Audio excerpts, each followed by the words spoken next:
जब सिंदूर हमारा मिटा सकता था, मैं क्यों नहीं घर घर पहुंचा सकता हूँ? हाँ, मोदी जी इसमें क्या खराब काम किए हैं? राहुल गांधी मार देते हैं, उसके लिए ठीक है। आज 60 बरस में आज जितने भी कांड हुआ, जितने आतंकवादी हुआ 60 बरस में, आज तक कौन सा कांग्रेस एक भी पकड़ के दिखाया हमारा? आपके घर सिंदूर आता है, उस सिंदूर का करोगे क्या? बीजेपी का प्रचार नहीं है, ये बीजेपी को बदनाम करने के लिए प्रचार किया जा रहा है। आप बता दो किसी भी नेता ने रोजगार पे, बेरोजगारी पे, महंगाई पे या स्वास्थ्य में किसी ने जिक्र किया हो? कोई नहीं करता है। तो वैसे तो हम विश्व गुरु बोले जाते हैं, मैं तो नहीं मानता। जब तक इनकी आँख खुलेगी तब तक तो मेरे ख्याल से देश का बेड़ा गर्क हो चुका हो। नमस्कार, मैं शिवेश पांडे और अभी हम आप पहुंचे हैं दिल्ली के चांदनी चौक या कहें लाल किला पे। दोस्तों, भारत ने अपना डेलीगेशन भेजा ऑल पार्टी को लेकर, अलग अलग विदेशों में भेजा गया, अलग अलग पार्टी के नेता भी इसमें शामिल रहे। पाकिस्तान की तो आदत है भारत की नकल करना, और इस बार भी नकलची बंदर कॉपी करने में कहीं नहीं पीछे रहा। उसने भी कोशिश की अपने कुछ अलग अलग पार्टियों के नेताओं को विदेशों में भेजने की कोशिश की, और भेजा भी, जिसमें यूनाइटेड नेशन में पहुंचे बिलावल भुट्टो, पाकिस्तान के पूर्व विदेश मंत्री।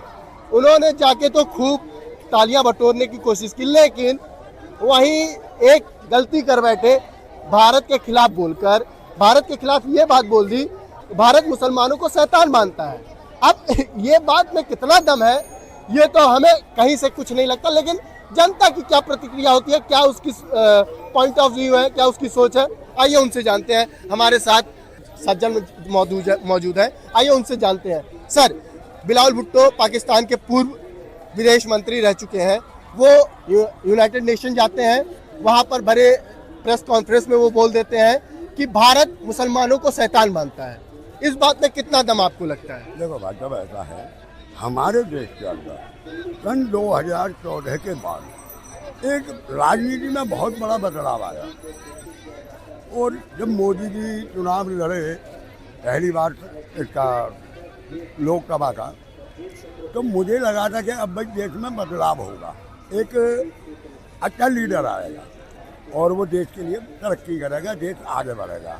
पर मैं देख रहा हूँ सन 2014 से लेके आज तक जो हमने तरक्की की थी ना सन 2014 तक, उसका भी बेड़ा गर्क कर दिया है। और पाकिस्तान उसी का फायदा उठा रहा है, क्योंकि हमारे देश में खुद नेता हिंदू मुसलमान करते हैं। कई नेता हैं, अब मैं पार्टियों के नाम तो नहीं लूँगा, कई नेता हैं बड़े बड़े जो हमेशा हिंदू मुसलमान का ही मुद्दा उठाते हैं। और पाकिस्तान जो अटैक हुआ था ना पहलगाम में, वो भी एक यही चीज़ थी, हिंदुस्तान को बांट दिया उन्होंने, बांट दिया हिंदुस्तान को, हिंदू मुसलमान करवा दी और वो फायदे में रहे।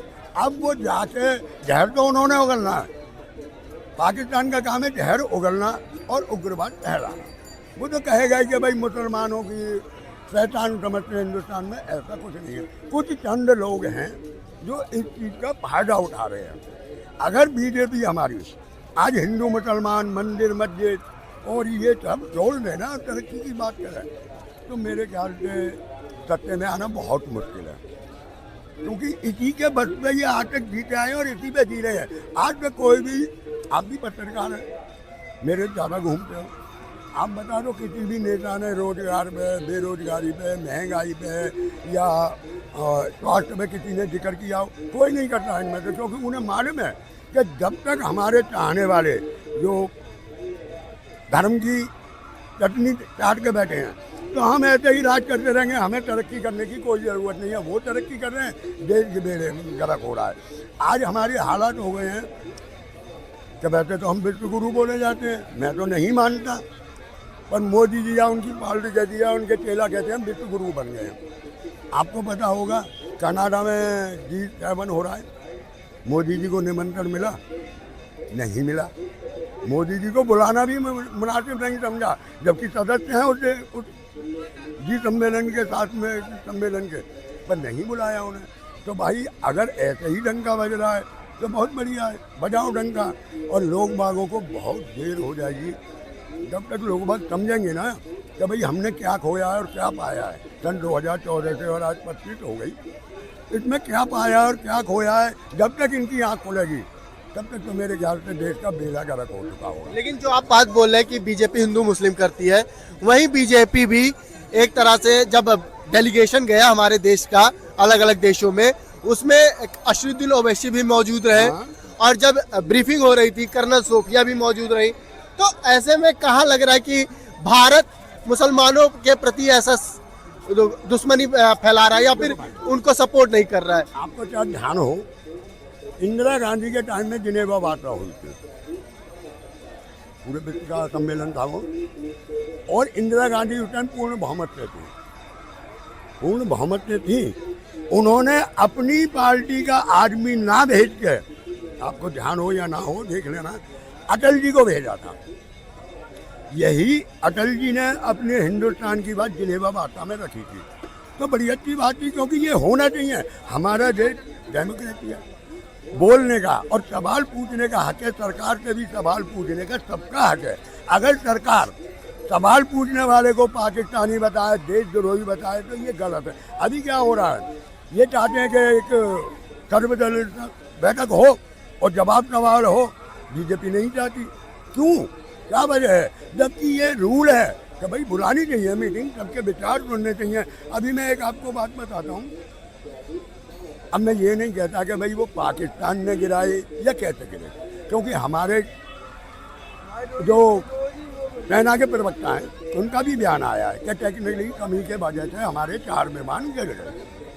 ठीक है, मैं बीजेपी पे विश्वास नहीं करता, कांग्रेस में विश्वास नहीं करता, मैं सेना पे जरूर विश्वास करता हूँ। अगर राहुल ने पूछ लिया था, भाई उसका भी हक है, विपक्ष का नेता है, अगर उसने पूछ लिया हमारा कितना नुकसान हुआ, तो उसमें ये क्या है कि भाई ये गद्दार है और ये सेना की बेइज्जती कर रहे हैं, इसमें सेना की बेइज्जती है। अगर मोदी जी पोस्टर लगवा सकते हैं बड़े बड़े, ऑपरेशन सिंदूर, अच्छी बात है। मैं तो कहता हूँ क्यों अधूरा छोड़ा, वो तो पूरा करते, पाकिस्तान को खत्म कर देते, ये रोज रोज का झंझट खत्म हो जाता और पीओ को भी ले लेते, पर नहीं किया उन्होंने। 30 दिन 30 बाहर कर दिया। अब तो कहते हैं कि भाई हमने किया है, जबकि करवाने वाला तो कोई और था। ये तो दुनिया जानती है कि भाई किसने करवाया। अगर मोदी जी पोस्टरों पे ऑपरेशन सिंदूर सक्सेस, अगर उन पोस्टरों पे अगर सेना के जवानों के, हमारे चौपिया कुरैशी के अगर फोटो छपते तो बड़ी खुशी होती, हम स्वागत करते, भाई बड़ी अच्छी बात। पर उनका कहीं नाम नहीं है, उनका कहीं नाम नहीं है। मोदी जी एयरपोर्ट की वर्दी पहन के हाथ में हेलमेट लेके खड़े हुए हैं, जैसे कि रफाल उड़ा के यही। अरे भाई, ये एक ऐसी पार्टी है, इस वोट के लिए ये कुछ भी कर सकती है। अब मैं तुम्हें बता देता हूँ कि 9 तारीख को सिंदूर आना था, याद है कि भूल गए? क्या याद दिलाऊं? घर घर सिंदूर 9 तारीख को। अब कहते हैं ये फेक उड़ाया किसी ने, पोस्टर तुम्हारे छपे हुए हैं, तुमने पोस्टर छपाए। कौन है ऐसा जो बिना तुम्हारी इजाजत के, वोट मेरी इजाजत के बिना कोई मेरा फोटो छाप सकता है? मेरे से परमिशन तो लेनी। जो कहते हैं कि हमने तो छपा ही नहीं। झूठ बोलना और कुछ भी करना इतना जरूर है कि बीजेपी में नालायक नेताओं की भरमार है। अगर इनके पास लायक नेता होते, अच्छी बात है, इन्होंने विपक्ष के नेता भेजे, जैसे हमारे ओवैसी और शशि थरूर और भी हैं 2-3 पार्टियों के। अच्छी बात है, भेजना चाहिए, क्योंकि ये डेमोक्रेसी है और इसमें मिलजुल के सवाल करना और उसका जवाब देना। सबसे कुछ बोल रहे हैं भाई, क्या बोल रहे हैं? सिंदूर हमारा मिटा सकता था, मैं क्यों नहीं घर घर पहुंचा सकता हूँ? हाँ, मोदी जी इसमें क्या खराब काम किए हैं? राहुल गांधी माचोत देते हैं, उसके लिए ठीक है, गाली नहीं। गाली नहीं नहीं देना चाहिए इन लोगों को। कांग्रेस आज 60 बरस में आज जितने भी कांड हुआ, जितने आतंकवादी हुआ 60 बरस में, आज तक कौन सा कांग्रेस एक भी पकड़ के दिखाए हमारा? आज राहुल गांधी को बोल देते हैं, आप ये कर देते हो, वो कर देते हो। अब भाई का सुन लो, आपके घर सिंदूर आता है, उस सिंदूर का करोगे क्या? क्या सिंदूर पर चढ़ोगे? करोगे क्या उसका? करोगे क्या? तुम्हारी ताकत नहीं है सिंदूर खरीदते। एक सिंदूर है ना हिंदुस्तान के अंदर महिलाओं के लिए, सुन लो, महिलाओं के लिए सम्मान है। अगर उसे दूसरी पार्टी भेजती है सिंदूर को तो ताजुब है, तुम उसे मानते हो, बदनाम कर रहे हो।